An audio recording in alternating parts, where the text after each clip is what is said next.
అంటే ఫస్ట్ మనం ఎవరి స్పీచ్ లేకుండా Q&Aతో సరిపెడదామా అని ఏదో అనుకున్నాం, కానీ అది పద్ధతిగా ఉండదు.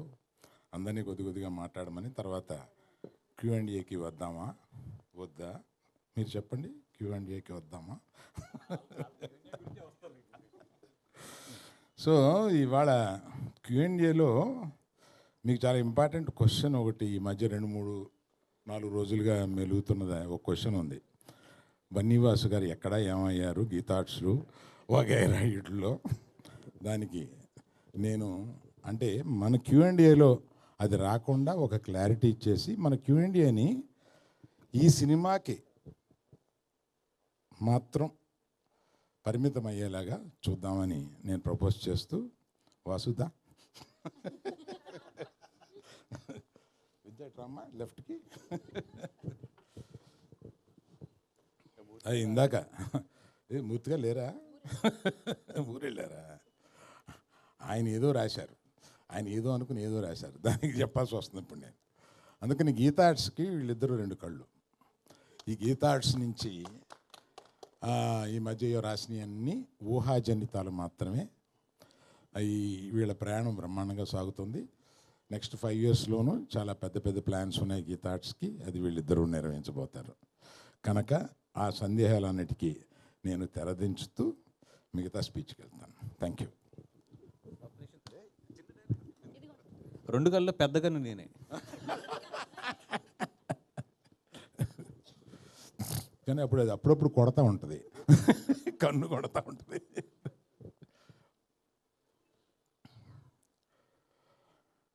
తండేల్ సినిమా సీరియస్గా తీస్తున్న ఒక సీరియస్ సినిమాలో అదే స్క్రిప్ట్లో కూర్చున్నప్పుడు విద్యతోటి సరదాగా బాగా సరదాగా నవ్వుకునే ఓ సినిమా తీస్తే బాగుండేది. ఇప్పుడు మేము రోజు సీరియస్ స్క్రిప్ట్లో కూర్చొని సీరియస్ సినిమా గురించి ఆలోచిస్తూ మంచి లవ్ స్టోరీ తీస్తున్నాం. Thanks to all the media, దాన్ని మంచి పెద్ద హిట్ చేశారు. ఆ తర్వాత అలా అన్నప్పుడు విద్యతోటి భాను రియాజులకు ఆ విషయం చెప్తే వాళ్ళు ఒక కథ తీసుకుని వచ్చారు. That is the reason they are a part of this film. అది తీసుకొచ్చి కార్తిక్ రాజ్ గారితో నాకు వినిపించారు. ఆయన 2 hours చెప్తే నేను కింద పడిపోయాను. అంటే నవ్వుతూ ఆయన చెప్పేది అంత బాగా చెప్పాడు. ఆయన తమిళ్లో చాలా బాగా చెప్తారు, నాకు తమిళ్ చాలా బాగా వచ్చు కనుక అది అంత బాగా చెప్పారు. సో ఈ సినిమాలో వీళ్ళిద్దరూ కుర్రోళ్ళు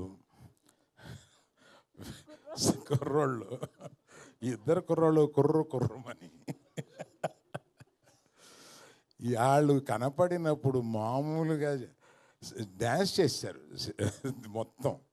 చాలా నవ్వుకుని మీరు ఈ పర్టికులర్గా ఈ సినిమాని సమ్మర్కే రిలీజ్ చేద్దాము అని అనుకున్నాం. ఎందుకంటే సమ్మర్కి జనరల్గా ఫ్యామిలీస్తో సినిమా చూద్దాం, సరదాగా చూద్దాం అని ఈ ఎండలకి ఎయిర్ కండిషన్ థియేటర్లో కాసేపు కూర్చొని చూద్దాం అనుకునడానికి ఈ సమ్మర్కి చాలా సూట్ అయ్యే సినిమా.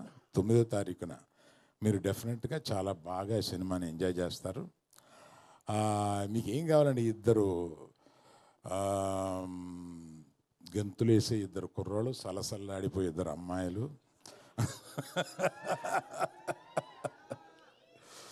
మాకు వాళ్ళందరినీ పైన లేపి నుంచోబెట్టడానికి మన చంద్రశేఖర్ గారి మ్యూజిక్ తోటి. ఆయన చాలా తక్కువ సినిమాలు చేస్తారు, అందులో ఈ సినిమా ఒప్పుకొని చేయడం is really good. And whom I forgot, Vel Raju garu, correct. ఈ సినిమా ఇంత బాగా కనపడడానికి, చాలా రిచ్గా కనపడడానికి, ప్రొడక్షన్ వాల్యూస్తో పాటు వాటిలన్నింటినీ కనపడేలా చేసిన మన వేల్ రాజు గారిని కూడా ఇక్కడ నేను తలుచుకోవడం చాలా ముఖ్యం.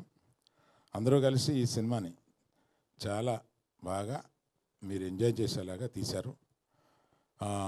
అలా పర్టికులర్గా ఈ సినిమాకి సారథ్యం వహించి ముందుకు తీసుకెళ్ళిన విద్యకి నేను థ్యాంక్స్ చెప్తే అంత బాగోదు, నా మేనగోడలు. She has learned lot of things in this film. Vennela Kishore పెట్టిన కష్టాలకి నేను సరదాగా అంటున్నాను సార్, ఏదో ఒకటి అనకపోతే రియాక్షన్ రాదు కదా.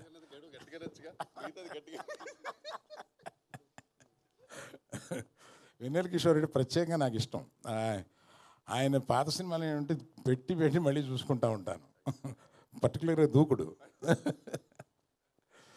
ఇందాక ఈ లుంగి కట్టుకున్న అమ్మాయి, లుంగి సగంగా కట్టుకున్న అమ్మాయి ఏదో అన్నారు. సార్ విద్య గారు యాజ్ ఇట్ ఈస్ స్పెక్స్తో సహా కావాలని చెప్పారంట. స్పెక్స్ కూడా తెచ్చుకున్నా, నేను పెట్టుకోలే, మర్చిపోయాను. మర్చిపోయావా?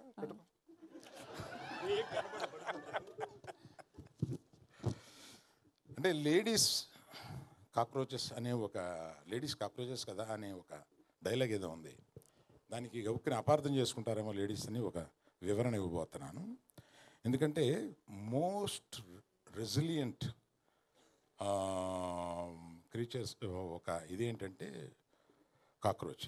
ఎందుకు అంత రెసిలియంట్ అంటున్నా అంటే it is very popular that atomic bomb పేలినా కూడా బ్రతకగలిగిన అంత రెసిలియన్స్ ఉన్నవాళ్ళు ఆడవాళ్ళు కాక్రోచెస్ అని ఉంది ఒకటి. అందువల్ల రెసిలియన్స్ గురించి పర్టికులర్గా చెప్పిన ఆ సందర్భంగా ఉపయోగించాం కనుక దాన్ని గొప్పగా చెప్పిన విషయాన్ని గబుక్కుని కొంతమంది వంకర పడతారేమో, దయచేసి పట్టొద్దు అని చెప్పడానికి. డైలాగ్ మీరే రాశారా సార్? లేదండి అమ్మా, ఆ డైలాగ్ రైటర్ గురించి చెప్పాలమ్మా. చాలా బాగా చేశారు. భాను నందు అనే ఒక ద్వయం ఉంది. వాళ్ళు ఇది అయిపోయిన తర్వాత నాకు డైలాగ్ వర్షన్ వినిపించడానికి వచ్చారు. కార్తీక్ రాజ్ చెప్పినప్పుడే నాకు ప్లాట్ చాలా నచ్చి ఆ తర్వాత డైలాగు వర్షన్ వింటుంటే నిజంగా వీళ్ళు ఎంత క్రియేటివ్గా రాస్తారో అని అనిపించింది. పర్టికులర్లీ భాను, ఆయన డైరెక్ట్ కూడా చేస్తున్నారు ఏదో సినిమా. అప్పుడు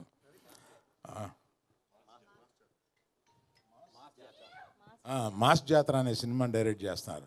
ఆయన దీనికి డైలాగులు రాశారు, చాలా బాగా రాశారు. You will enjoy. I think సమ్మర్లో ఇది మిమ్మల్ని అందరినీ చాలా కూల్గా ఉంచుద్దని అనుకుంటున్నాను. Thank you. You can go for Q&A. First ప్రశ్న శ్రీ విష్ణు గారికి మీరు అడుగుతారని నాకు నిజంగా థియరీ తెలియదు, మేము లేడీస్ అయినా కూడా. సో అది నిజంగానే ఆ థియరీ ఉందా? ఇక్కడికి వచ్చిన తర్వాత నేను అబద్ధం చెప్పేది కాదు. ఇది ఉంది, కాక్రోచ్ థియరీ ఉంది. ఆటం బాంబ్ పడినా అది వెళ్ళే ప్లేస్కి వెళ్ళి it saves it self because it doesn't have blood. అది ఈ థియరీ ఉందండి. ఇది లేకపోలేదు. నేను ఫస్ట్ టైం చెప్పడం కాదు, ఇది నేను చదివిందే చెప్తున్నాను. అంత రెసిలియన్స్ కాక్రోచెస్కి ఉంటాయి. సంసారంలో వచ్చే పడే ఆటం బాంబులకి అంత రెసిలియన్స్ ఆడవాళ్ళకు ఉంటాయి. మీరు ఇందాక నుంచి చెప్తున్న దానిలో ఏం రిఫ్లెక్ట్ అవుతున్నదంటే ఆడవాళ్ళు కాక్రోచెస్ లాంటి వాళ్ళని రిఫ్లెక్ట్ అవుతున్నది. But the resilience of the cockroaches where it will never die even under the nuclear explosion. ఆడవాళ్ళు కూడా అంత రెసిలియన్స్ గా ఉండగలరు అన్నది, అంత శక్తివంతులైన ఆడవాళ్ళని చెప్పాం సార్. అంతే. రిఫ్లెక్ట్ అవ్వాలి. అప్పుడు there won't be any problem. అయితే ట్రైలర్లో ఒక 3 అంటే అబ్బాయిలకు ఉన్న క్వాలిటీస్లో 3 చెప్పారు కదండి అల్లు అరవింద్ గారు. ఇక్కడ ఆల్ఫా అని, మాస్ అని, చబ్బీ అని. సో మీరు ఏ టైప్ యంగేజ్లో ఉన్నప్పుడు? నేను పరమ పొరంబోకు.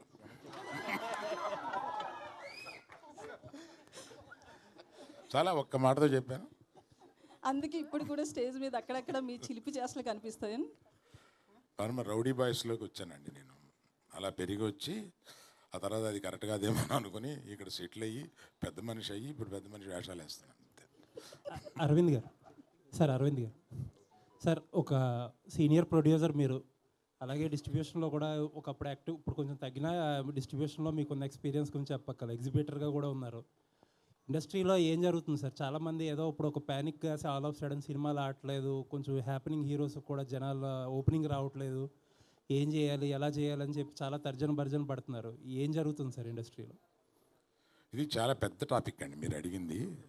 నేను మాట్లాడటం మొదలు పెడితే అది ఒక 20 నిమిషాలు మాట్లాడాల్సి వస్తుంది. ఇంకో సందర్భంగా మాట్లాడతాను. మీకు మట్టుకు మీరు అడిగిన దానికి చిన్న బ్రీఫ్గా చెప్తానండి. మనకి కోవిడ్ వచ్చి అదృష్టం వల్ల దురదృష్టం వల్ల ఓటీటీ అనే దానికి అలవాటు పడ్డాం. ఆ ఓటీటీ దానికి అలవాటు పడడం వల్ల వచ్చిన ఇబ్బందులు ఇవన్నీ. కాకపోతే మార్పుని ఎవరు ఆపలేరు.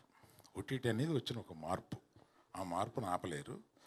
ఆ మార్పుని మించి సినిమా థియేటర్కి రావడానికి సినిమా చాలా బాగుందిరా అని అంటే తప్ప సినిమా థియేటర్కి రావట్లేదు. కనుక చాలా బాగుంది అని అనిపించడం దర్శకులది, నిర్మాతలది వాళ్ళ బాధ్యత. జనం రావడానికి రెడీగానే ఉన్నారు. Thank you sir. కొంతమంది ప్రొడ్యూసర్లు ఏంటంటే సినిమాలు, చిన్న సినిమాలు కానీ మీడియం సినిమాలు కానీ చాలా రిస్క్, మేము ఆ సెగ్మెంట్లో తగ్గించేస్తామని కొంతమంది అంటున్నారు. ఇంకొంతమంది ఏమో థియేటర్లో మూసుకుపోతున్నాయి, షోస్ వెళ్ళట్లేదు, కొన్ని థియేటర్లో ఫంక్షన్ హాల్స్ అయిపోతాయని కొంతమంది అంటున్నారు. ఆ రెండు విషయాల్లోని గీతా ఆర్ట్స్ ఎలా చూస్తుంది ఆ సెగ్మెంట్ని? అంటే ఇది చిన్న సినిమా, మీడియం సినిమా, రెండింటి మధ్య సినిమా తెలియదు, కానీ ఈ సినిమాని మేము తీసాము, రిలీజ్ చేస్తున్నాము. దీని రిజల్ట్ని బట్టి కూడా మాట్లాడుకోవచ్చు.